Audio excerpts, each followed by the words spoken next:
Here's the deal. At this point, it is pretty clear that GPU prices are through the roof, and building a high-end gaming PC in 2021 is inevitably going to break your bank. However, today I have found 5 different alternatives from both ends of the spectrum of gaming PCs, which I think could be viable options, especially during these times. This video is essentially a guide for you to choose your next PC wisely and not go for something that will in fact scam you. I'll also include 2 PCs which I recommend to stay away from in this list. And yeah, with all that being said, let's look at some actually good deals for gaming PCs in 2021.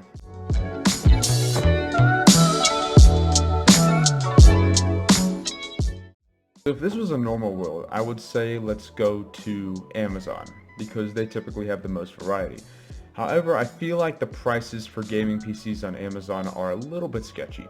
So believe it or not, we're gonna use Best Buy, because I just feel like that's the best option in terms of like consistent pricing or normal pricing and all that kind of stuff. So starting here, we have number 5.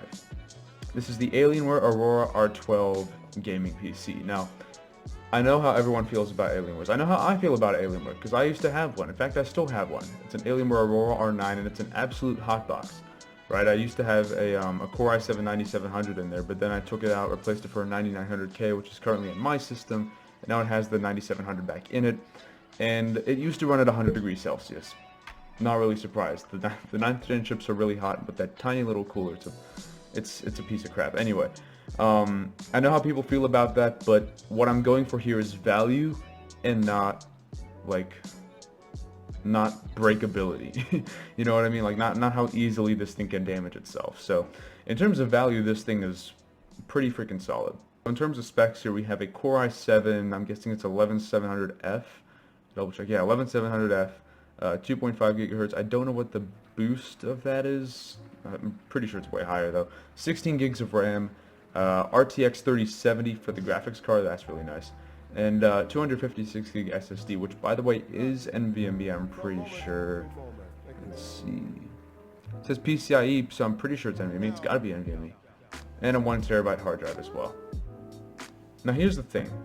Aesthetics wise, if you're going for something that looks like a PS5, this is the closest it can get. Here's the deal with Alienware.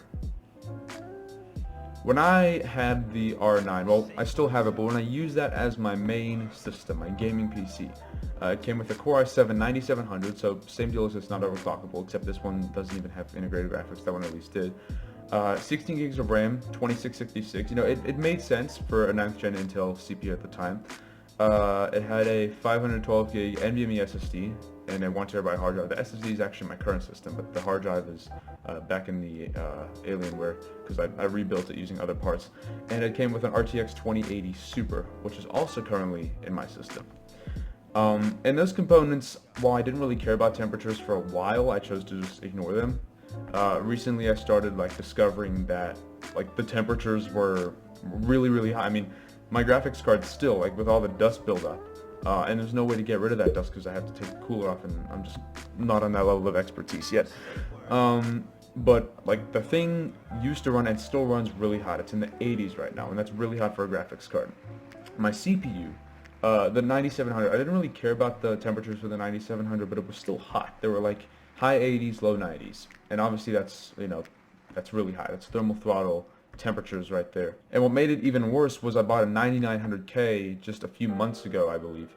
And when I put it in there, I saw a massive spike in the noise level as well, because the Alienwares, they're obviously pretty noisy, especially the all air cooled ones, the ones without AIOs. Immediately noticed a difference when I put a 9900K in there. My CPU was going up to 100 degrees Celsius, and I mean, I noticed massive stutters in my gaming performance. And I mean, this all sounds really negative, but I had my system for a while. I hardly ever dusted it. It's because I never opened the thing. I just thought, it's all enclosed. It's fine. There's enough ventilation. Boy, was I wrong. You want to dust this thing fast and a lot if you get it. What I'd recommend is, if you have a few extra dollar bills lying around, buy this for the components, but then immediately after get a new case, new power supply, new motherboard, and then put everything else from the Alienware in there. I think that's the best way to go. If you want to be safe and you want to have more customizability, or I think that's the word. But more be able to like use your system more, to be able to toy around with your system more. Because obviously, you buy this and you mess things up, like it seems super complicated because there's like cables everywhere and whatever. But like, trust me, if you go that route, it's a pretty good choice. Because that's basically what I did. I mean, it took me a year, but that's what I did. Anyways, this comes in with pretty good value for money with, you know, a high-end CPU, an i7, 11th Gen 1 at that, you know, 256 gig NVMe SSD, RTX 3070. I mean, 4K gaming could not be easier now with this level of spec, and I think it's worth the $1,900 for sure, because most like custom gaming PCs with the 3070 are like above $2,000. So yeah, worth taking a look at. But like I said, if you want to, I guess, future-proof the Alienware more, just get a new case, new power supply, new motherboard, and then put everything else in, like, build a whole new system with the parts that you get from the Alienware, if that makes sense. Now next up, you might be a little bit surprised as to why I'm putting this on the list at all for $2,500. But hear me out. So again, we get an 11th Gen Core i7, so the 11700KF, 16 gigs of RAM, 500 gig SSD from WD, probably a WD Black, and a 1TB hard drive. So you get 1.5 terabytes of storage. Not bad. 16 gigs of RAM, you're good. That's your standard. What's the speed of that RAM, by the way? 3200 megahertz. Okay, not bad for Intel. The one that seals the deal. You come with an RTX 3080 in a $2,500 gaming PC. All bets are off. Come on. Like this is a deal that is waiting to get picked up, and it'll get picked up soon. So I'm counting on you. I'm counting on you, the customer, the consumer, to buy this. Well, if you have $2,500. So obviously $2,500, that's a little rich for most people's blood. But if you have the dough and you want to spend that dough on this, go for it. Go for it, 100%. That's really all I need to say. We're on number 3 now. Is that the same name? Yeah, Trace MR. Yeah, exactly the same name. Anyways, you get a Core i5 11400F, so it's a 6-core 12-thread processor, not overclockable or anything like that. You only get 8 gigs of RAM, which does suck, especially for an $850 gaming PC, but let's try to look past that here. 480 gig SSD, GTX 1050 Ti, 4 gig model. Okay, so this is a solid mid-range gaming PC in 2021, because for $850 last year, like not this time last year, because this is when things were just starting, but like before this, like whole RTX 3000 series, RX 60 or 6700, 6800, 6900 series from AMD came out, prices were normal, and it was good. It was good. It was a good time to build a gaming PC. And for this price, for this money, you could have easily built something with an RTX 2060 Super, you know, a 9600K, because like, or a 10600K, because that came out at that time too. You know, 16 gigs of RAM, possibly a terabyte of SSD storage. You know, like value was where it was supposed to be back then. Like this, any other time other than now would be a terrible value. So if you're watching this video and the scalpocalypse is over, don't buy this. Possibly don't even buy anything that I have here. But if you are watching this during the scalpocalypse, which I mean like really high prices or whatever, then get this if you have the money. Strolling comfortably along here at number 2, we have something from Cyberpower. Actually, we switched the flip a little bit, or did I just say switch the? We're gonna flip the switch a little bit and go to Cyberpower PC. This is the Gamer Supreme PC. And this is all AMD. This is our first all AMD PC of the night. So let's talk about it. So we have a Ryzen 7 3700X, 8-core, 16-thread CPU, brilliant gamer, brilliant content creator. You know, can do pretty much anything under the sun.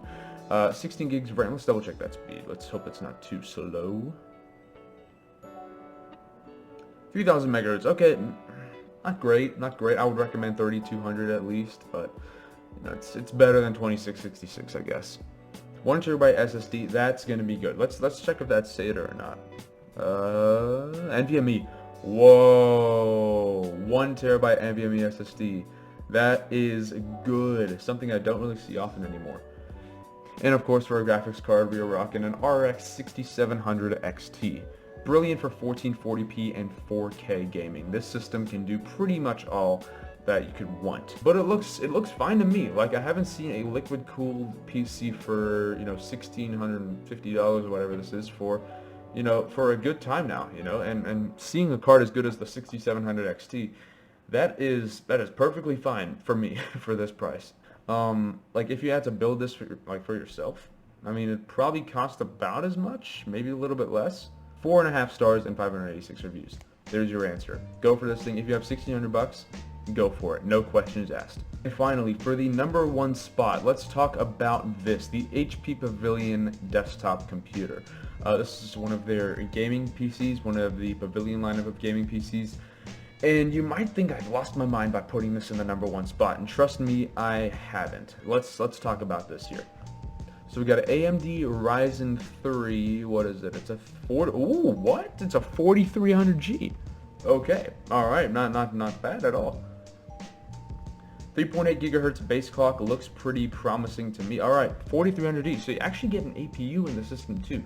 So if your graphics card fails and you need to troubleshoot, you got integrated graphics. Man, it's good integrated graphics. Vega 8, come on, I'm taking already. 8 gigs of RAM, again, you know, could be better. It's okay for $700 at least. 156 gig SSD. Let's see if that's NVMe. It is. Look at that NVMe storage right there, boys. That's what you like to see. And you get a RX 550. Wow, that extra zero makes a big difference, doesn't it? RX 5500. That's what I meant to say. Does it say how much VRAM is on this graphics card? 4,000 megabytes, so 4 gigs of VRAM. Not bad. For 1080p gaming, this thing is going to outperform the iBuyPower Trace, that $850 one, like tenfold pretty much. Like, nevertheless though, for $700, I haven't seen something this good in a long time. Like the last thing I saw had, this is why I was getting confused, it had a 550, an RX 550, which is actually a really crappy graphics card. Like it comes with the same 4 gigs of VRAM that this one does, but the RAM on this one is faster, and the card itself is way faster. Like the 5500 is like, it's about 200% better, if not more, than the 550. Like no joke. I'm serious. That's what the internet says, and that's what the results say. So yeah. Also talking about the memory real quick, we have 3200 megahertz. That is good. 8 gigs of RAM, 3200 megahertz. That is nice. That's gonna help our Ryzen 3 a lot. But I doubt that it is dual channel. I'm pretty sure if any system says 8 gigs of RAM, it's gonna be one stick. So yeah, that kind of sucks. But other than that, this thing has no problems, hardly any. The only thing that really could be better is the memory, and you could throw in more storage as well if you want to. But I mean, a 4000 series processor and a 5500, yeah, 5500, really impressive. That's really all there is need to say. Now, you remember I said that I would also tell you about some ones to stay away from. This is the one. This is the iBuyPower Trace MR something other different kind of SKU. And you might look at this if you have no idea what I'm talking about and say Ryzen 5 isn't that better than Ryzen 3? 8 gigs of RAM, isn't that like okay, I guess? 240 gig SSD, like isn't that like enough? GT 710, NVIDIA GeForce, NVIDIA makes a 3090, right? That means it must be good. No, let me stop you right there. The NVIDIA GeForce GT 710 is what pours more money out of every person's wallet who buys a scam gaming PC more than any other graphics card on the market. Like, people see NVIDIA and they're like, oh, they make the best graphics card in the world. Listen, just because they make the best graphics card in the world doesn't mean that they make all of them the best, alright? The GT 710 is the best at one thing, and that is scamming people. So actually, I rest my case. They do make the best at everything, and this thing does a pretty dang good job at scamming people. So let's talk about some things that they actually did skimp on. We already talked about the graphics card. Don't need to say any more than that. The memory, 2666 with a Ryzen 5. Come on, like how the heck is this thing even sold out? I don't understand how this thing is sold out. And you might be like, well, if it's sold out, why am I even showing this to you? If it ever comes back in stock, and you see the $650 price point, I'm like, that's my budget, I can buy this thing. Don't. Please. I beg of you, for the sake of, like, for the sake of your money, for the sake of your hard-earned money, don't buy something with the number 710, like GT 710. Don't buy anything with this in it, okay? Please. I beg of you. Just don't. Stay the heck away from it. Also, just another thing to say, the Cyberpower PC with the 11400F and the Iris Xe, stay away from that as well. The Iris Xe is terrible. Yeah, that's pretty much all there is needed to say. Just like that, guys, we are done. Hopefully you enjoyed this one. If it did help you, of course, leave a like and subscribe to the channel, because you probably like what I do if you watched all the way through. And if you did, let me know down below what else you would like to see related to this. I've done a lot of other PC content. Just recently I did a $250 gaming PC parts list, but it's not really a gaming PC because it's only got like an Athlon 3000G and 4 gigs of RAM. But it makes for a decent, office PC or whatever, something that to like, play like League or Dota 2 on or something like that. I also have an old top 5 gaming PC list from 2020. But obviously that one's a little bit old and like those aren't really in stock anymore. So check out this video, share this one with your friends. That's what I meant to say. Don't check it out because you've already watched it, obviously. But definitely come back again if it helped you. Like just come and watch again. Because why not? My videos are awesome. Anyways, I will talk to you guys later, and I'll see you all in the next one. Till we meet again.